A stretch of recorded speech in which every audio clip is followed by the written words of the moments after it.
Hello, and welcome everybody. I'm going to jump in a minute earlier, so just because the intro is something that doesn't really take away from the program if you arrive on time and not early tonight.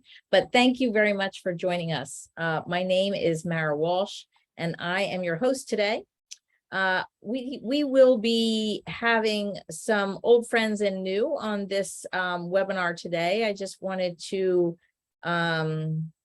share my screen to a different screen, and both Manuel and I have been having trouble with our screens, so I'm going to leave it as is, I guess, and it's just going to have to say we'll begin in a moment, even though I am beginning now, which is strange enough.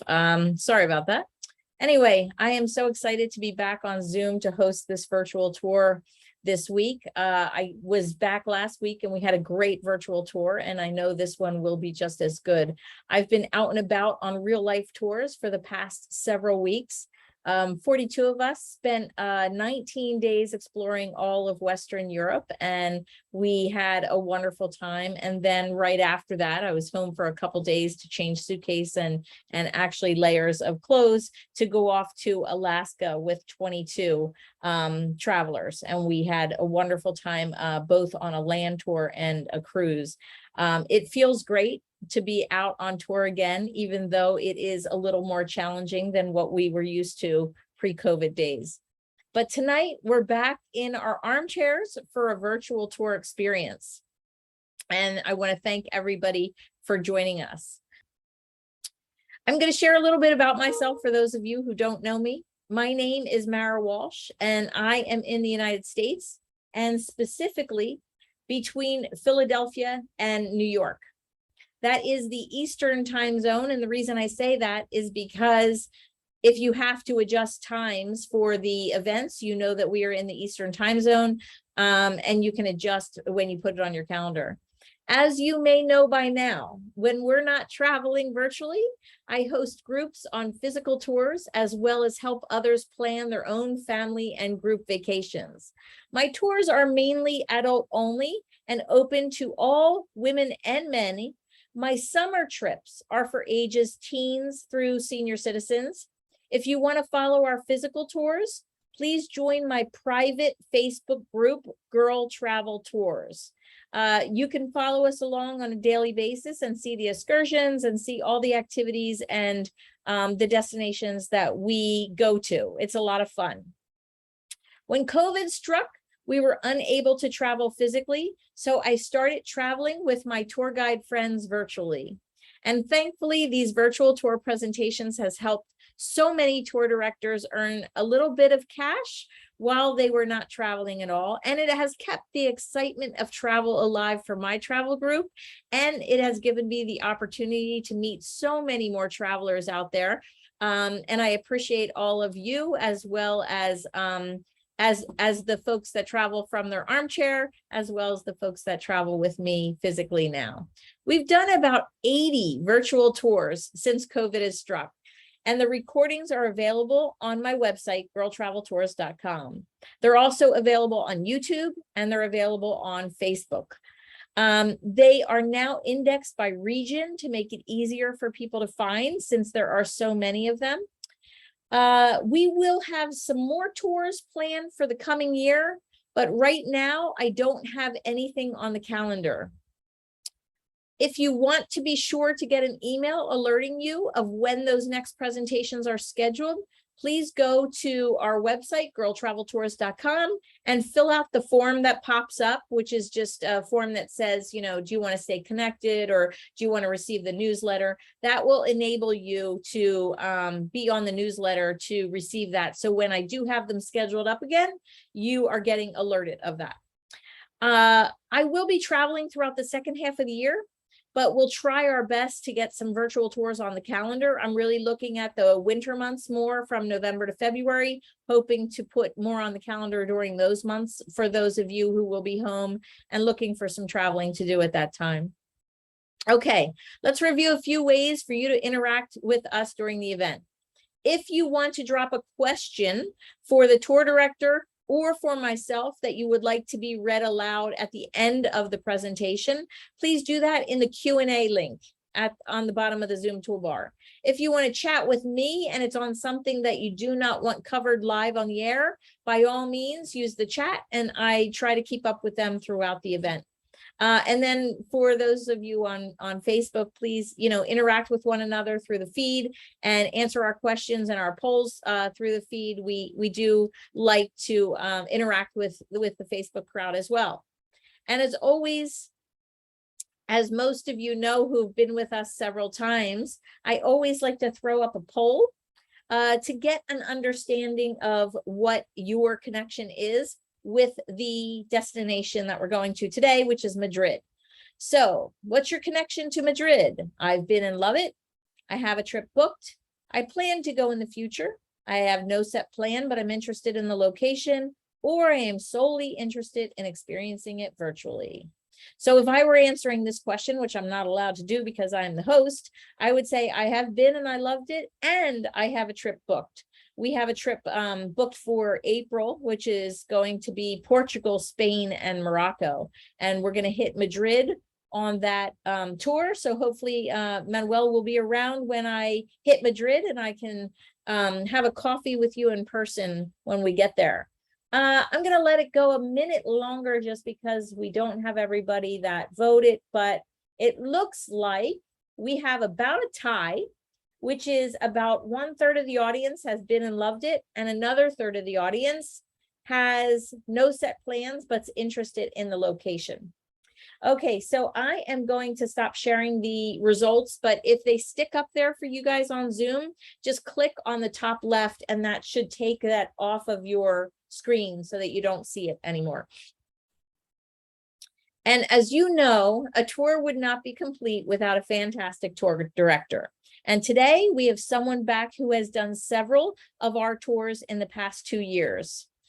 So Manuel Alberca, oh my gosh, I just botched your last name. I'm sorry. Alberca, oh my goodness. Manuel has also brought us tours from Barcelona and Portugal, as well as the Prado in Madrid. You could check out the recordings from Manuel's other presentations that he's done, as well as all of the presentations, as I said, on my website. I'll share with you via chat and during the Q&A how you can leave a tip for Manuel, the tour director today. If you appreciate this presentation and our guide's knowledge, all the tips go directly to Manuel minus the Zoom operating expenses. So today I want to welcome Manuel back to join us. I want to say hello, Manuel. Feel free to come on and take the controls and share your screen, and I will help navigate that screen sharing today because for some reason Zoom is a little bit fickle with it. So if you have trouble, let me know. How are you doing, Manuel? It's nice to see you. Hello, Mara. Nice to see you again, and thank you so much for having me here again. I'm so glad to share this. This is my city because I live here in Madrid with you and your followers. It's my pleasure to start with this tour. Let me just, starting with some information about me for those people that the first time are watching me here. I'm a tour director since more or less 15 years ago, mainly with EF Tours, but also I work with other companies. I live in Madrid, although I was born in another town in the land of Don Quixote, but I grew up in Madrid and I love my city. So that's why it's going to be my pleasure to share it with you. Okay. This time with the COVID was hard, so I really want to thank you again for giving us this opportunity to many tour directors to have this income during those past 2 years, and also this kind of a new experience, of doing something related with our work online. It was my first time, the first time with you, and really was really amazing. Okay, so you want me, I could just start sharing the screen and starting with the tour. Okay, let's see if this works. Sometime technology. Okay, one sec. Okay, let's go there. Okay. If it's not working, Manuel, I'll stop sharing so that you can share. I'm not sure if the audio is shared like the other time, remember? Yeah, there you go. Okay. Okay, I'll do again. Yeah, it's Zoom, it's not us. I don't know what's going on. No, We do this all something the going time. on. Today, No. Zoom is just being very fickle. Okay, let me see. Okay, I think now it's okay, perfect now. It's not up yet. Oh, now it is. Good. Yeah, We're good. now it is. That is it. Thank Okay. goodness. Okay. Let me check if you are seeing the screen, the presentation. Yes, it looks great. Okay, but you could hear me well. Yes, you are ready to go. Okay, perfect. Okay, well, so welcome to Madrid. As you will see, a way of life. Madrid is a big capital, a metropolitan city, and we are proud of being here and have our way of life. So that's why you know this subtitle. So let's start with the presentation. Well, for those of you that don't know what is Madrid, probably all of you know what is Madrid in Spain. So I have this little, funny map of Spain, of the Iberian Peninsula, with some of the more characteristic, spots and food and funny things that we have here in Spain. Madrid is in the middle, in the center of the country, with that little drawing of the Alcalá Gate, but also we have here another little, information about the country. In the north, we have Galicia with Santiago de Compostela, also Bilbao with the Guggenheim. In the north to the Mediterranean, we have Barcelona, Valencia also with the paella. The south is for the flamenco and Andalusia, and many other places, and some of the islands also in the Mediterranean, like the Balearic Islands. Nice wine, Rioja wine, nice cheese, Manchego cheese, the bullfighting, the ham, the running of the bulls, all of that in Spain. But today, we are just focused in my city, in Madrid. So let's go there. This is like the political division. In Spain, we have different regions, autonomous communities, we call it, like little states. And Madrid is the one just in the middle, only one province. So let's go to discover a little bit about it. This is the region of Madrid that we call it Comunidad de Madrid. That is our flag. It's only one province with something less than 200 municipalities. In the community, the community of Madrid has pretty much 3,000 square miles, so it's not that big, only the 2% of the Spanish land. But it's the third most populated region, with almost 7 million inhabitants in the whole region, the 14% of the total population of Spain, 47 million, we are in Spain. And obviously, as is the capital and one of the most important engine of our economy, it has the largest GDP of the country, something like 200,000 millions of euros. And per capita also is the first rank in Spain, something like 34,000 euros. In the community of Madrid, we have within the limits 5 of those UNESCO World Heritage Sites. The first one I want to mention is the one in the city of Madrid, the last one given last year to the Prado promenade area and the Retiro Park that we'll see later. But also nearby Madrid, we have the beautiful, well, this is the Retiro Park and the promenade, sorry. Near to Madrid, I was saying, we have the beautiful monastery and palace of San Lorenzo of El Escorial that was built in the 16th century by Philip II, this of our king during the time of the Spanish Empire. There's a view of the beautiful library inside. In the south of the region, we have another beautiful royal palace and the gardens around in Aranjuez. Beautiful neoclassical palace from the 1700s, and those are the gardens. Also UNESCO World Heritage Site. And then we have the city of Alcalá de Henares. That city is very important and very pretty because it was the birthplace of Miguel de Cervantes, the author of Don Quixote de la Mancha. There, you could visit his, birth home, but also the very impressive University of Alcalá, a Baroque style Renaissance Baroque style building, an actual university nowadays. In the north, we have this beautiful natural area, Alledo de Montejo, also an UNESCO Biosphere Reserve. It's pretty much a beach tree forest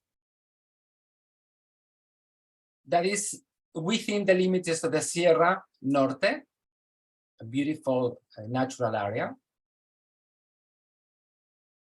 And also another natural heritage that we have here in the Comunidad de Madrid is the Parque Nacional de la Sierra de Guadarrama. In Spain, we have 17 of those national parks, very well protected, and one of them is in the north of Madrid.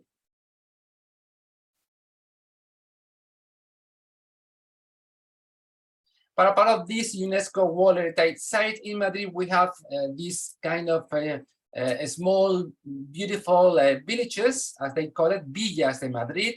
There are many, I'm not just stopping on all of them, but I want to mention a couple of them very quickly, just in case you want to do a half-day excursion to Chinchón in the south with this beautiful portico square. And north of the city of Madrid, we have Manzanares el Real, also a very charming town with one of those medieval castles that gave the name to Castilla, the land of the castles. But not far away from the region, we have another of those cities that also are, UNESCO World Heritage Site or cities, because Spain is the second country in the world having most of those places. For instance, the beautiful city of Avila to the northwest, with this almost surrounding, the entire city medieval walls. But also Avila is very well known because it was the birthplace of Santa Teresa of Avila, a very important nun, a religious woman. That is, the convent and monastery of Santa Teresa. Also in the north, we have the beautiful city of Segovia, with this impressive Roman aqueduct with more than 2,000 years of antiquity. It's a landmark in the city, but also you could see the medieval castle, the Alcázar of Segovia, that looks like one of those Disney palaces. But they say that Walt Disney was inspired by that castle to, to design, the castles in the movies. Also, we have in the south east the beautiful city of Cuenca, with those hanging houses. Those houses kind of hanging from the cliffs. It's a very particular place. But if you only have one day to make an excursion from Madrid, please go to Toledo. Toledo, you have this expression in English, Holy Toledo. When you go to Toledo, you'll understand. So much beautiful. The views from the River Tajo over the city, with the impressive Gothic cathedral, and Renaissance Alcázar. So those are cities that you could visit if you are staying in Madrid. They are not far away. But let's go to the city of Madrid. First, I'm gonna give you like a video of an introduction to have an overview over the city.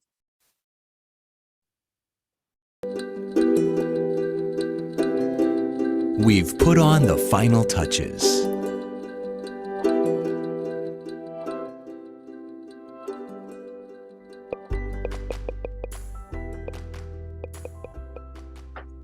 It is a small presentation from the Madrid's boarding tourist office. Some of the landmarks, the museums, the Royal Palace, the Plaza Mayor, the food. Everything is ready.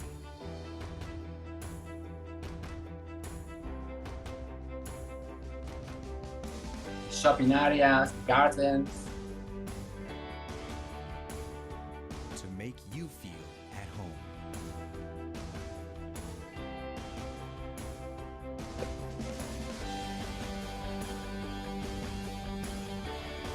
But in this photo, there is just one thing missing. You.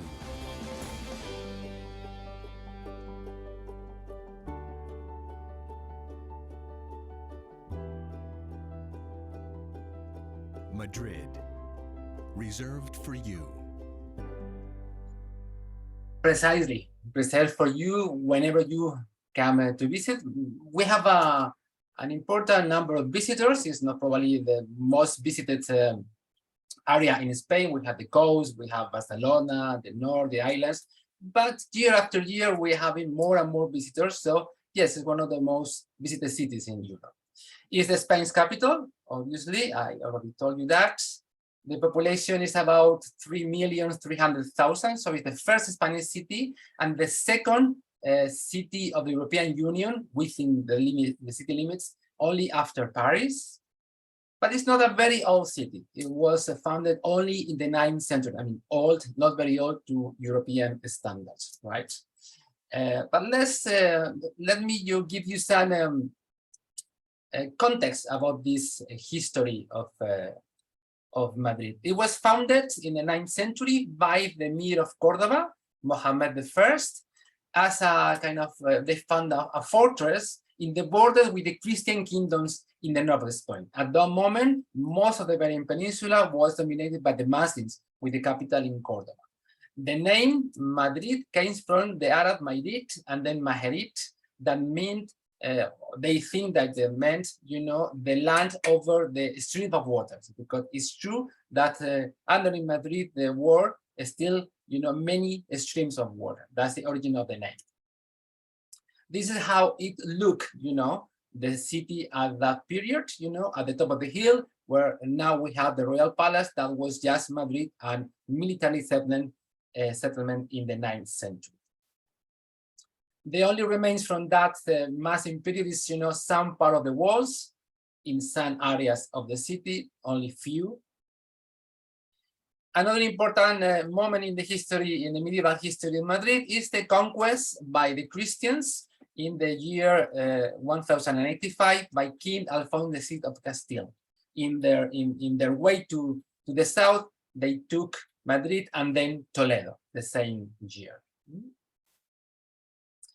And the name of the Madrileans, the nickname we are called cats, and has to do with that conquest, because apparently when, the Christian troops were trying to get into the city, one Christian soldier climbed over the walls to open the gate to allow the troops to get in. So that's why the Madrileans we are called cats, gatos or gatas. That's our nickname, Gatos de Madrid.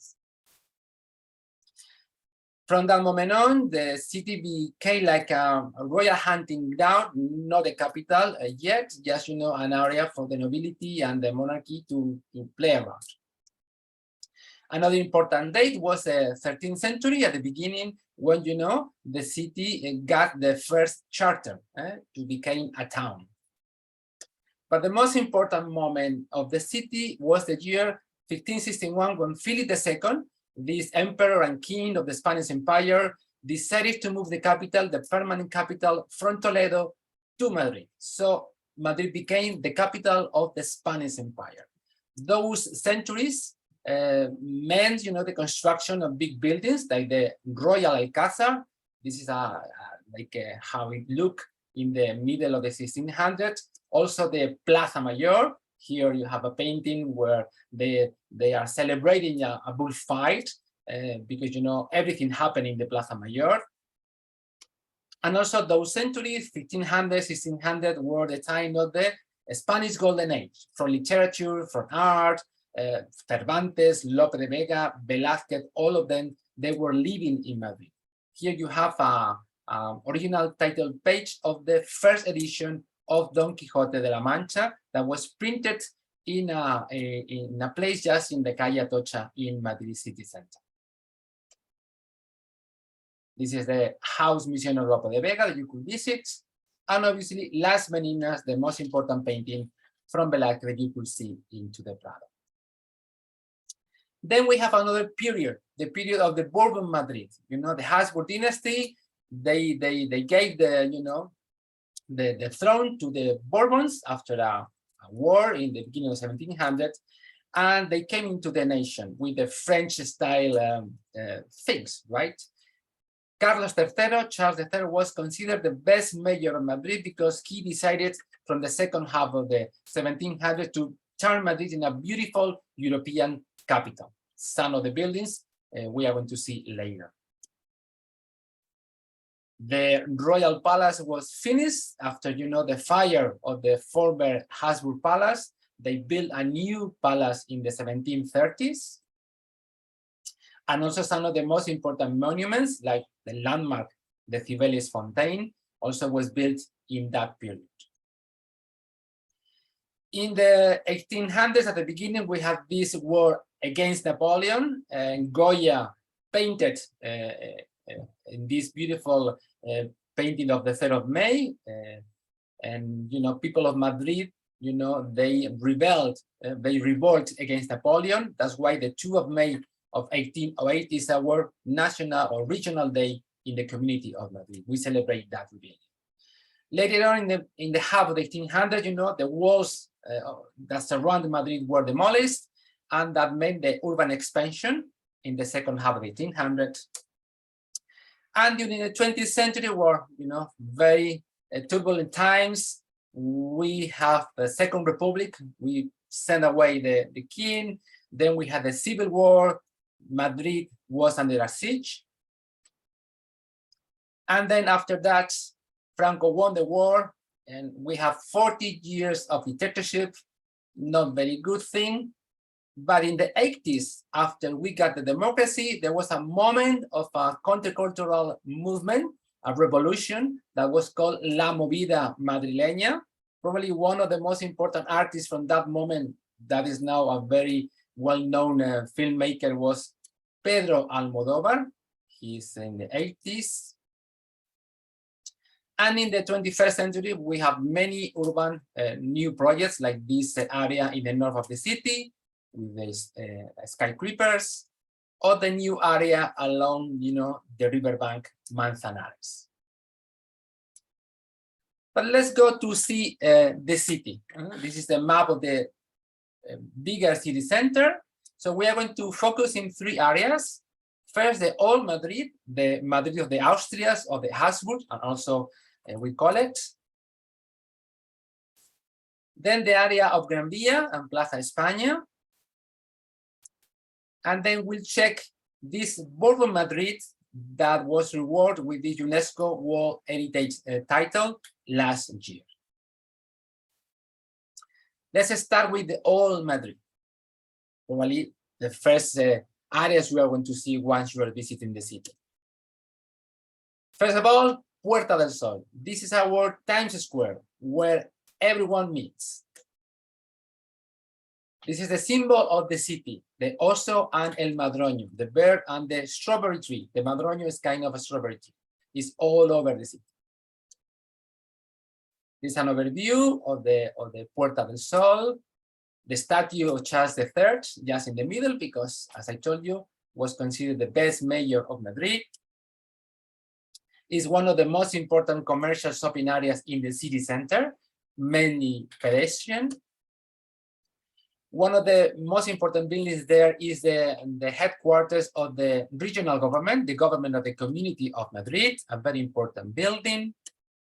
And just at the entrance, we have this kilometer zero, this kind of funny thing, because everyone, especially Spaniards coming to visit to Madrid, they go there and they put their foot to take a picture, because all the highways, all the roads starting in Madrid, start counting in here, in the kilometer zero. It's like a tradition to take a picture of that. And then the clock of that building is very important for us in Madrid, because we celebrate New Year's Eve in the Puerta del Sol with that clock every year, having the 12 grapes of luck. This is a tradition that we have in Spain. We need to eat 1 grape with each of the bells of the clock, 12 in total. Be careful, because sometimes it's not that easy, so it's better you buy small grapes. If you do properly, that will mean that next year you'll have a lucky year. This is how it looks, Puerta del Sol, one of those New Year's, our kind of Times Square. From Puerta del Sol, very close, we could go to the Plaza Mayor, and also to the Plaza de la Villa, and some of the oldest areas of Madrid. And in between of them, we have this trendy San Miguel market. Let's take a look. This is a view of this Plaza Mayor, a beautiful kind of Spanish square with all the arches. Nowadays we have restaurants, but in the past we have many traditional shops, beautiful outdoor tables, cafes, and restaurants. The statue of another of the kings, we have that many in our history. In this case, Philip III. The square was commissioned by his father, Philip II, but it was finished in the middle of the 1500s by Philip III. Some of the restaurants. That is the main building that belongs to the city hall with beautiful frescoes in the facade. And also at Christmas, we have a beautiful, nice Christmas market. It's a tradition to come here to enjoy Christmas. But if you get the exit from one of those, arches, you could get to the back part of the Plaza Mayor, where you'll find the oldest restaurant still working in the world, Casa Botín. It has, the certificate of record, the Guinness World Record, because since 1725, is a restaurant working with different owners, but in the 1700s is has been a restaurant. So very famous and very popular. Everyone important coming to visit, normally they have a meal in this restaurant, Botín.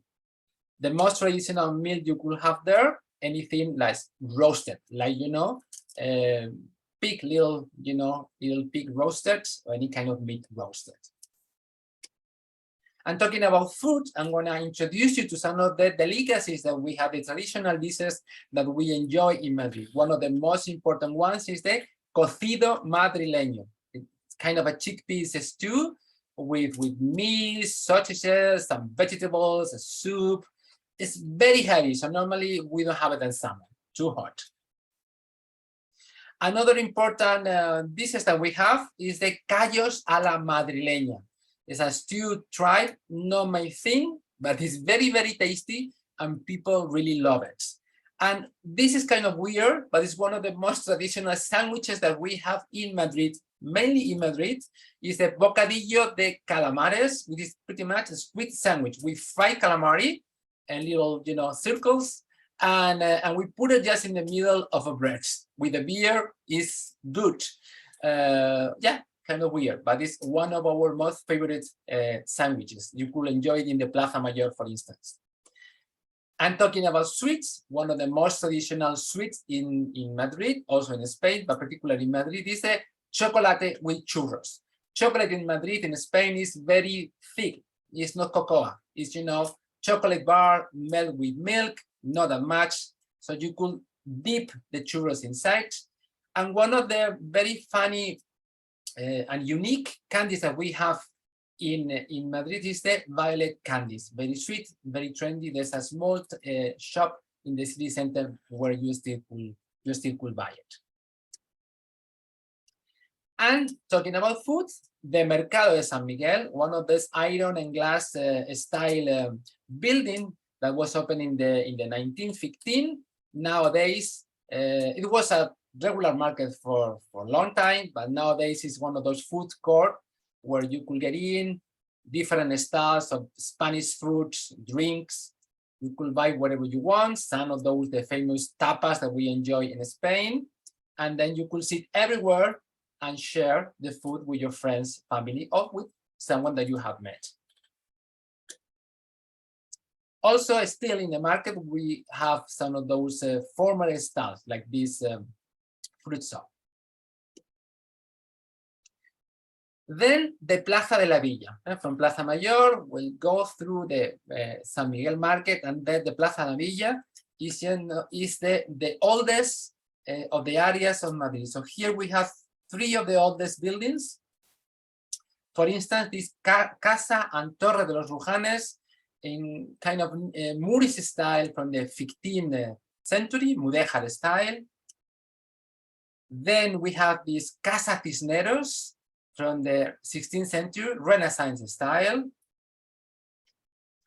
And then the former city hall, Casa de la Villa, from the 17th century in this beautiful severe Baroque style. So in only one square, you have 3 different styles of the Spanish architecture. We have also the statue dedicated to Don Álvaro de Bazán. He was a very important admiral of that famous Spanish Armada.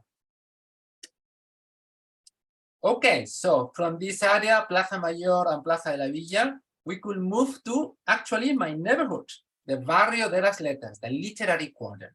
But just to see a little bit, I have this period. So this is the neighborhood that was the area where these important writers and artists from the Spanish Golden Age during the 1600s mainly were living. Lope de Vega, Cervantes, Zorrilla, Quevedo. It's an area where we had theaters, former theaters and modern theaters nowadays. In the Calle Huertas, we have written on the street, you know, some of the poems of the books, and also we have one of the buildings of the houses where Cervantes was living and where he died. Cervantes' body is buried in one convent in this same neighborhood. You will visit also the museum and house of Lope de Vega. We have very nice restaurants, trendy shopping, narrow streets, and the Plaza Santana where you could, you know, hanging out. That is my neighborhood, the Barrio de las Letras. From there, we are going to move to the area of the Royal Palace. This is a Bourbon palace because it was built by the Bourbon dynasty, but it was built over the top of the former Habsburg Palace. So it's one of the oldest areas of the city, where the city started.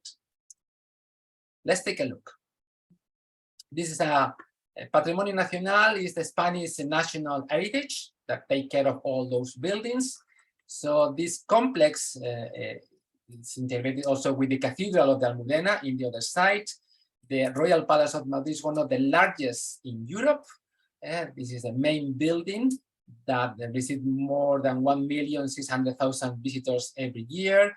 We have 2 important gardens, Campo del Moro, landscape style, and also Jardines de Sabatini in kind of architectonical style. But it's not only that, we have also the Royal Armor and also the new Museum of the Royal Collection. This is a museum that is about to open. It was planned to open in 2021, but because of the COVID, they haven't opened yet. In the main square, Plaza de la Almería, we celebrate all kinds of protocolary arts like the changing of the guards, the reception of the new ambassadors to the king, and also we have inside the symbols of the crown. Many important paintings from important artists like Goya, Maella, a very important collection of jewels, candelabras, decorative art. This is the throne room, and a very important Stradivarius quartet. That is the only quartet that is still playing sometime in concert in the palace. This is the gala dining room when the king and the queen visit the important other people. The royal kitchen, and also the very important royal armory, one of the most important collection of armors and weapons, together with the one in Vienna. And this is the new building for the royal collections. They are planning to put there, all those many paintings and artifacts and sculpture and objects that are not in display, that belongs to the national Spanish heritage. So they are going to put it here, like this beautiful painting from Caravaggio and some other part of the collection, but also they have a collection of royal carriages that are gonna have like a special, part of the building, like this one you are seeing now. In the area also we have the Plaza de Oriente, just in front of the palace, two important royal monasteries, the one of the Encarnación and the one of the Descalzas Reales. San Antonio de la Florida Chapel. This is very important because we have these beautiful frescoes from Francisco de Goya. And also belonging to the Spanish National Heritage, we have some other spots like the Palace in San Lorenzo del Escorial, the one in Aranjuez, both UNESCO World Heritage Site, and the one in San Ildefonso. Those are not far away from Madrid, so also you could spend a half-day excursion visiting them. That was, the complex of the Royal Palace. So we are moving from the old Madrid, the Madrid of the Habsburg, to the much modern area, the Gran Via and the Plaza de España. We are going to see first that, Plaza España and the Devout Temple. This is the look of the Plaza España that connects, this old part of the city with the extension of the city in the 20th century. We have the monument dedicated to Cervantes and also to the characters of the novel, Don Quixote and Sancho Panza. This square has been renovated in the last year, so these other pictures are of the new additions, new modern fountains and sculptures. But the most important buildings there are those kind of skyscrapers, the highest buildings in Spain at the time. We have to the left Torre de Madrid that was built in 1960, and then in the middle of the square we have the Edificio España that was built in the 1953. This last one now is a hotel. The other one is a hotel but also apartment buildings. But this last one was by the Riu company, hotel company, to open a new fancy hotel. And in the rooftop, they have this Hotel Riu Sky Bar 360, where this kind of beautiful glass passerelle, from where you'll have a beautiful view over the Gran Via and the surrounding area. And then, not far away from there, we have the Devout Temple, which is obviously the oldest building in the city and in Spain, most likely, one of the oldest, because it was built in the 200 before Christ. How we get it? Well, it was a gift from the government of Egypt because Spain helped with the construction of the Aswan Dam to protect some of the monuments and temples over there. So the government of Egypt gave, 4 of these temples to other nations. One is in New York, in the modern, in the Metropolitan Museum. Other in the Netherlands, and the other one in Italy, I guess. It was rebuilt in Madrid in the 70s. It's a beautiful spot in the western part of the city. This is some details of the access and interior. And from there, because it's at the top of the hill, you'll have one of the most beautiful sunset of the city. From that area, we are going to discover the Gran Via. This Gran Via literally means Broadway. It was opened in the beginning of the 1900s. The first part started in the 1910. Then they continue with the second part in the 20s, and finally they finish it in the 30s, at the end of the 29. To connect, the west, the east with the west part of the city. They needed to demolish a lot of houses in the middle of the city. Nearby Gran Via, we have this very trendy and lively Chueca neighborhood, like gay-friendly quarter of Madrid. Very popular. This is the access of the Gran Via Avenue from Alcalá Street. The 2 most important buildings are these 2, the Metropolis building and the Grassy building. This first part is kind of French style buildings. In the second part is more like New York style architecture the most important building it was and it is the Telefónica building, the most important telecom company that we have in Spain, worldwide. It's a multinational. It was built in 1926, and at that moment was the highest building, not only in Madrid, but in Spain. We also have this other beautiful building, Palacio de la Prensa. The Telefónica building is now the flagship store of Telefónica. And the Palacio de la Prensa, you know, is just in the Callao Square, one of the very important commercial areas connected with Sol. We have very old cinemas like the one in Callao. And from here, you could see the third part of the avenue, where we have these other buildings. The Carrion building, very important also, very iconic in the city. And this new addition from the 2013 Gran Via 48 building. The Carrion building is also called Capitol building because this important movie theater is one of the places where they used to, but still now, have the premieres of the movies. And this Schweppes, you know, lighted advertisement is one of the iconic symbols of the city of Madrid, iconic symbol of Gran Via. And also Gran Via is the avenue for theaters, for musicals. In Madrid, we have now many of those musicals with very good productions coming from Broadway or from the West End in London, like the Lion King.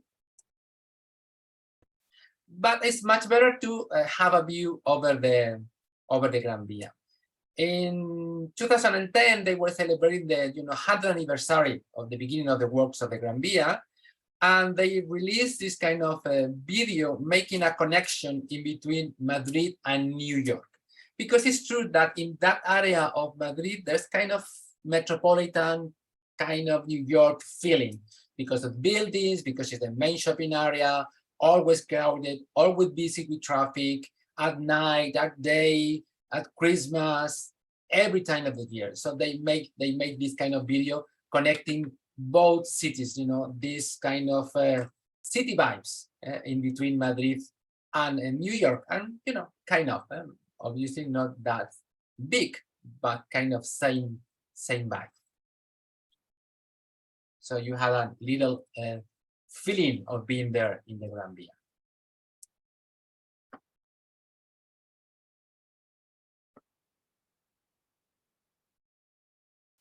And nearby Gran Via, we have this trendy, gay-friendly neighborhood, Chueca, that became one of the most popular neighborhoods nowadays, with trendy shopping, nice restaurants.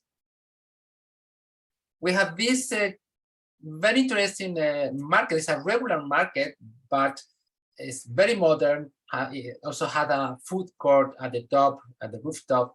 And you are stopping in Chueca, please check in the San Anton market.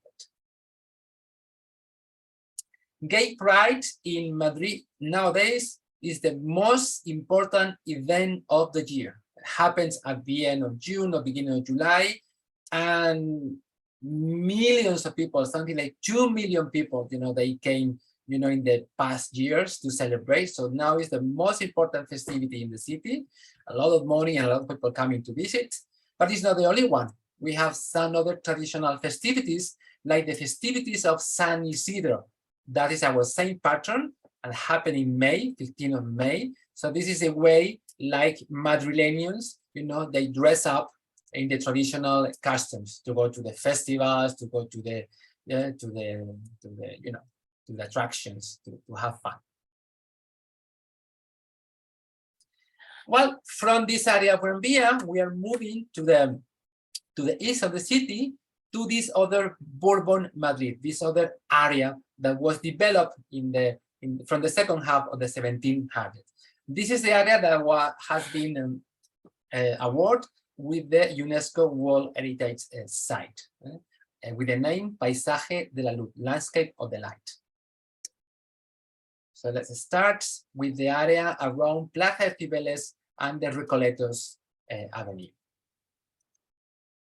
Plaza de Cibeles is one of the most important squares in Madrid, not only because it connects, the Gran Via with Castellan Avenue, with the Retiro Park, but also because the Real Madrid supporters, they celebrate there in the fountain the victories. This is an overview of the Gran Via from the City Hall building. So you were seeing some, the overview of the square, seeing the Gran Via. The iconic symbol of the city is this statue, the Cibeles Fountain, that was built in the 1782, designed by Ventura Rodriguez, also responsible of the urban plan of this new area of Madrid at that moment. This is the City Council of Madrid, built by an important architect, also with another buildings in the city, Antonio Palacios, in the 1919. It was first a telecommunications building for the posts and the telegrams, but since some years ago is a new city hall. Other important buildings in the square, Palacio de Linares, now the House of America, a cultural center dedicated to the relations with all the countries in the Americas, and also the Banco of Spain, a beautiful building, kind of Baroque, eclectic building from the late 1800s. A little bit, far away from the square, we have this other impressive building, the National Library of Spain, from the middle of 1800s, with an impressive and beautiful, reading room, lecture room. And then Columbus Square, just nearby, with the statue dedicated to Columbus. And this new addition, a beautiful sculpture from an important artist of Spain, Jaume Plensa, was placed there in the 2018. Julia is her name.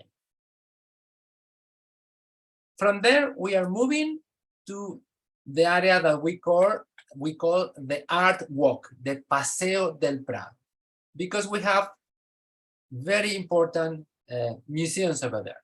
First of all, the Prado Museum. Then the Thyssen-Bornemisza Museum, the Reina Sofía Museum, and also a small one, gallery, the Caixa Forum, but also very nice, Madrid. So let's take a look. This is the Prado Promenade. Important buildings here. We have two beautiful palaces from the beginning of the 1900s, Hotel Palace and Hotel Ritz. And another of those beautiful fountains, also designed by Ventura Rodriguez in this kind of urban plan to make Madrid very beautiful. That is the Neptune Fountain. Real Madrid supporters, they celebrate the victories in Cibeles. Atlético de Madrid, the big rival supporters, celebrate the victories in the Neptune Fountain. So close, but not mixed. Another beautiful fountain in the middle of the promenade is the one dedicated to Apollo. And we have this monument to the fallen for Spain in the Plaza de la Lealtad. Also a very nice little, square. From there, we are going to start visiting the Prado Museum. This is an overview of the access and the main facade with the statue of Velázquez. The Prado Museum is one of the most important art galleries in the world, and not because of the many paintings they have, but because of the quality of the paintings. This is the main gallery, some of the rooms, the main room with the works from Velázquez, Las Meninas. It's a royal collection that was placed there in the 1819 when it was opened to the public. We have paintings from Raphael. We have paintings from Italian Renaissance. We have also, obviously Velázquez, the most important one. We have Goya, the 3rd of May, Boccaccio. We have also Van der Weyden, Goya, and Las Meninas de Velázquez.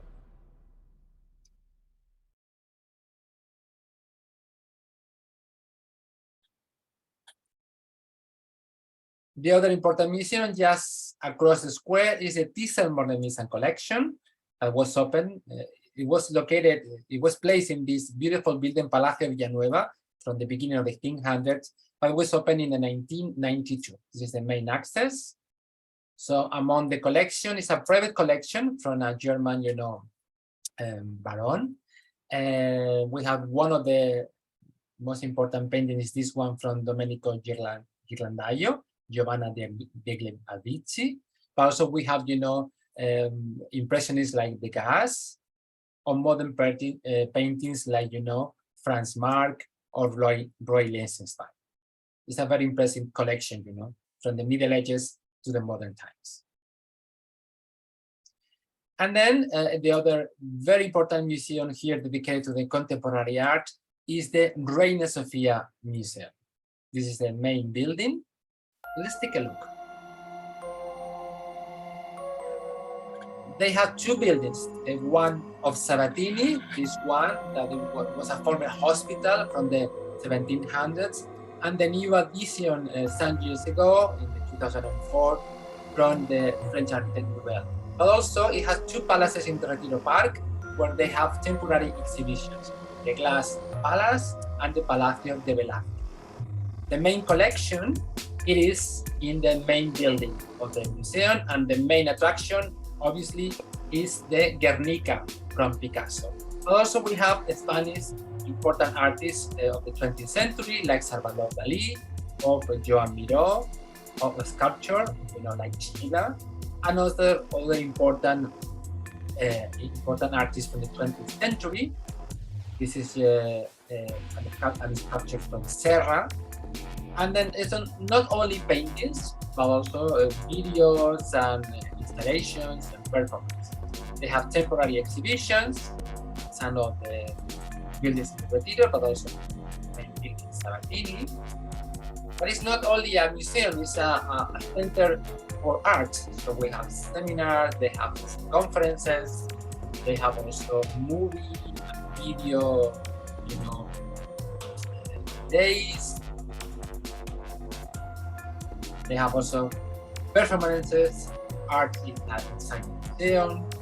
They have, this beautiful library and documentation center, very important. It's a center for studies, and also it works with the schools for education. So not only a museum, but a center for the arts.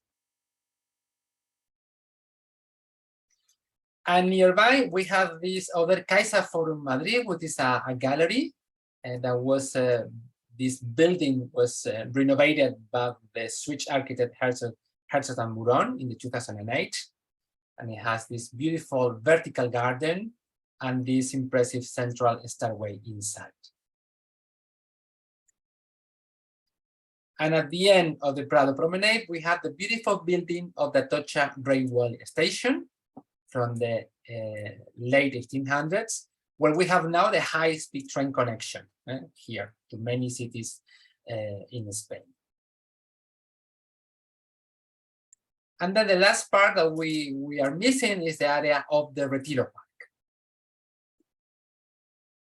The gate, the access to Retiro Park is this monumental gate, one of the royal gates of the former walls of the city, Puerta de Alcalá, that was built in 1778 by Francesco Sabatini, one of the architects also of the Royal Palace. It's an impressive, ceremonial gate to welcome to the city the new King Charles III. But to see this Retiro Park and also this whole area that was rewarded with this UNESCO World Heritage Site, let's take a look with this video. It says from Madrid to the heaven. It's one of the saying that expression of how nice it is to live in Madrid. This is the Retiro Park. This whole complex of buildings and gardens and monuments and museums has, they gave the name of landscape of the light. This Prado promenade was the first 3-lined promenade in the world.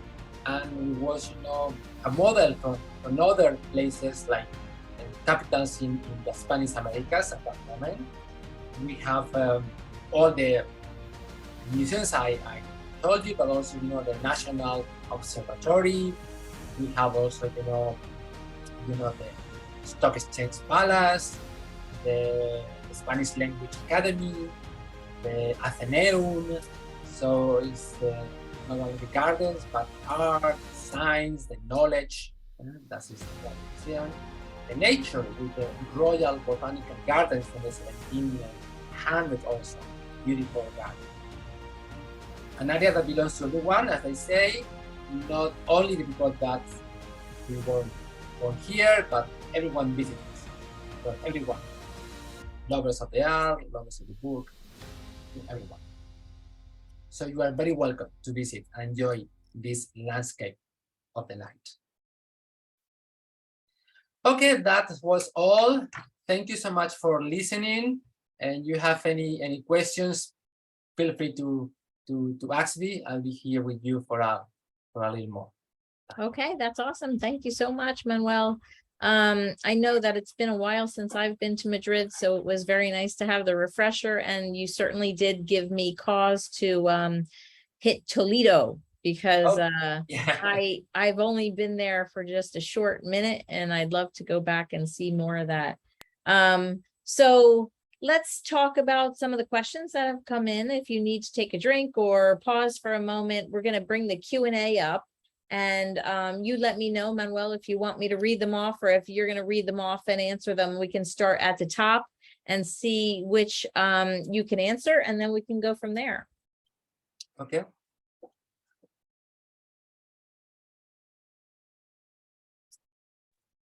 Whenever you want, we could start already. Okay, yeah, sure. Does Madrid have a strong tango community, and is it as strong as Barcelona? Tango, you mean tango music? Dance? I believe so. No, I don't think so. We have some of those clubs where you could, practice tango and other kind of saloon dances, but it's not, I wouldn't say that. Okay. Okay, can you see the questions? Do you want to go and have at it, or do you want me to keep reading them to you? Let me read the questions. Just click on the Q&A and it'll bring up the questions for you. Okay, 1 second. We have a lot of thank yous and a lot of people who enjoyed the presentation in the chat. So thank you again on behalf of everybody else. And if you're ready, we can get to the questions. Okay, I have it here, sorry. Okay. Okay, Susie says, how far is Santander from Madrid? That is where my mother's family is from. Well, it's not that far away. Well, by car, I would say something like 4 hours, probably, something like that. Train connection, probably more, but it's not that good train connection, but something like 4 hours. You passed right over the Inquisition. Well, yes, I was focusing. I was focusing the city. Yeah, Inquisition was all over Spain. But yes, we have the Inquisition in those periods in the Golden Age. That's true. What was the name of the painting and painter that you just saw in the museum? Well, we saw many paintings. Probably the most important one in the Prado Museum is Las Meninas from Velázquez. And in the Contemporary Art Museum, that was De Guernica from Picasso. Was Madrid taken over by the Moors prior? Yes, I mean, the Moors, they came into Spain in the 711. They took over the whole Iberian Peninsula, and they founded the city of Madrid. So since that period till the 11th century, when it was reconquest by the Christians, Madrid, the small town that was Madrid at the time, was under the hands of the Muslims. Are there any vegan restaurants in Madrid? Yes, there are. Not that many, but there are good ones. I used to go. I would love to visit Madrid and Spain, but vegan, the same thing. Yes, you could have vegan option. Yes. Is cash needed in Madrid, Barcelona? No, Visa is accepted all over Spain. Visa, credit card, any kind of credit card. Not that much American Express, but any other credit card. Yeah, and I'll jump in there. I've noticed just in my travels in the last 6 months that actually contactless payments are extremely popular right now, where you pay with Google Pay or Apple Pay, and you don't even have to bring out your credit card at all. Exactly, everywhere. everywhere with the phone. That's it.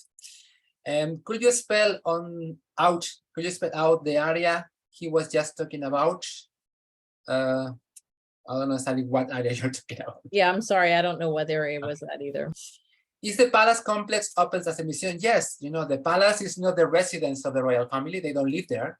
So it's pretty much a museum. Only when they have a ceremony or something, they close it and you cannot visit. But the rest of the days you could go. How much time will it take to see the city thoroughly? Well, I would say probably 5 days, a week, if you could make excursions around. Maybe 4 or 5 days, I think would be enough. When is the best time to visit Madrid and Spain? Well, probably not in summer because it's too hot. So I would say, you know, spring and autumn. So May, April, May, even June are good. And September, October is still warm, but not that hot. Is that where the shop's ginger ale is made? No, that is just an advertisement that is placed there from the 40s and the 50s and became like an icon of the Gran Via. In fact, you know, it's in many movies because of that. What's the easiest way to get around Madrid for seniors? Well, it's very easy for seniors and everyone. We have very good public transportation system. No, I think you won't have problems with that. When we visited Madrid 12 years ago, we found very few folks spoke English compared with those. Yeah, that's true. I mean, we study English at the school, but we in general are shy speaking out other languages. That is improving now with the new generation, the young generation, but it's true that we don't speak that much English than in other capitals. What is the Alhambra in relation with Madrid? Well, it's in the south, it's in Granada, in Andalusia. So by car, it should be something like 4.5 hours, pretty much. Are most of these sites walkable? Yes, pretty much.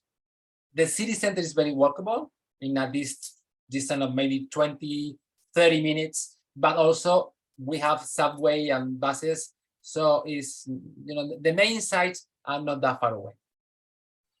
What does the statue of Julia represent? Well, nothing in particular. This Jaume Plensa, normally he does this kind of big figures, you know, faces. It's all over the world, not only here in Madrid. So it's no one in particular. You forget Sant Week.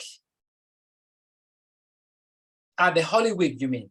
Yeah, Holy Week is very important. It's not that much important in Madrid than in the south. That's why I skipped it. But yes, also we have celebration and processions. Is there a Picasso museum in Madrid? No, the Picasso museum, most important we have is in Barcelona. We have paintings from Picasso in the Reina Sofía and also in the Thyssen. The most important one, probably the Guernica. My son was invited to visit Spain after his graduation from high school by diplomatic friends.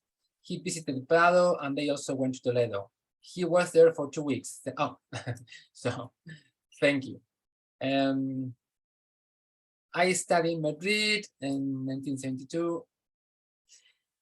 Yeah, the rastro, yes, it's also an important area of Madrid. I think I missed that in the presentation. That is an area you could visit on Sunday. It's a kind of flea market that is very popular. Yes. Where can I see flamenco dance? Yes, we have many beautiful and good places to watch flamenco in Madrid. Best tapas neighborhoods. Well, the Barrio de las Letras is a very good option, but also around the Plaza Mayor, we have many of those tapas restaurant bars. Can you talk a bit on where you see the bullfights? Yeah, well, in Madrid we have a season of bullfights in May mainly, with the festivities of San Isidro. We have a very important venue, Las Ventas. And during that moment, you can go every day, almost every day. You buy the tickets, you can book online, and you watch the bullfights. How far in minutes it is from one edge of Madrid to the other? Well, depending if you're walking, driving. I mean, Madrid is big. I don't know how. If you are driving, I would say probably with the traffic, something like 1 hour or 2. Yeah. Walking much more. Is the rail system good in Spain? Yeah, it's pretty good. We have one of the best high-speed train networks in the world. I think the largest in Europe and the second largest after China. So you could manage Spain and Madrid by train. Is there a train that goes? Yes, we have trains to Avila and to Segovia, both. Yes, commuter trains. Café Gijón is a beautiful old-fashioned cafe that is located in this area of the Prado. Well, not in the Prado, it's between Cibeles and Colón in the Recoletos Avenue, and near to Cibeles. It's a very old-fashioned cafe. It's still very trendy. You know if we have to take COVID test? No, you don't need to have any test nowadays. Thank you for the presentation. Thank you, Gregory. Yes, please come to visit, Gregory, anytime. Tell us about the royal family. Well, you want the gossips of the royal family? Because we have many. Well, we have King Philip VI and Queen Letizia. They have 2 daughters, the Princess Leonor, the heir to the throne, and the Infanta Sofia, her sister. That's the royal family. And then we have the gossips related with the father of the king, but it's too long to explain now. Hotel Atlántico is a famous building. Hotel Atlántico is a famous hotel in the Gran Via. It's one of the buildings in Gran Via, yes. Is there a train from the airport? Yes, there's a train connection from the airport to the city, a commuter train and also the subway. Okay, I'm sorry for the accent. Can you tell us more about the progress?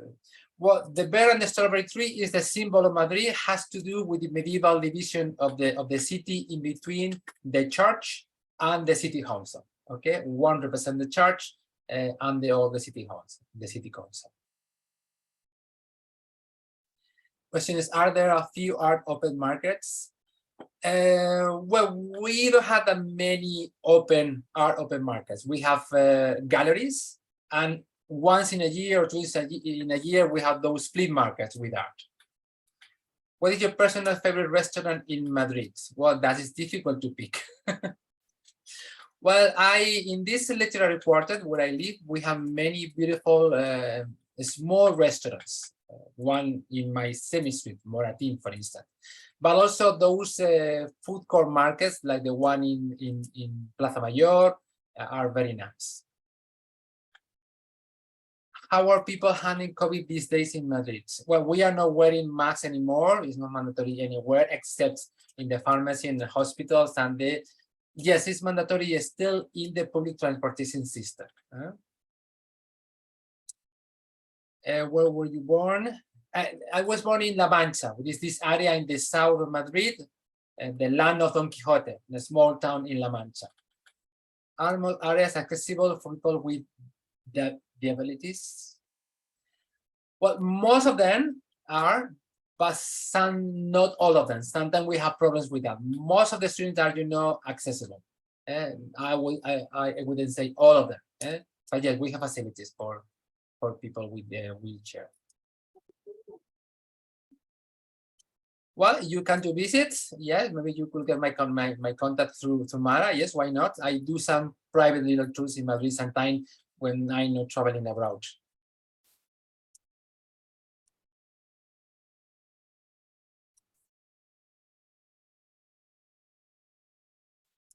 Well, in Spain in general, I don't know exactly in Madrid, but in Spain in general, the rate of vaccination is about the 95%, 95, 98% in the whole nation. I'm talking about people with 2, vaccines, and then like the 60% of the population, we got the third, the booster, and the government is thinking about the 4th for the elder people.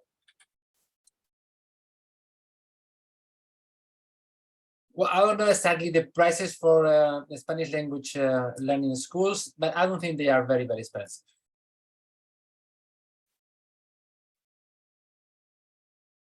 Special crafts in Madrid. Well, we have very nice pottery, not particularly from Madrid, but from the surrounding area, from Castilla.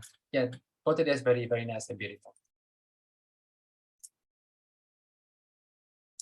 Do a lot of people speak English? Well, as I said, we speak English. We should speak English, but not that many people they like to because they are shy. But that is improving with the younger generation. So I think you could manage. Well, that's great. Thank you.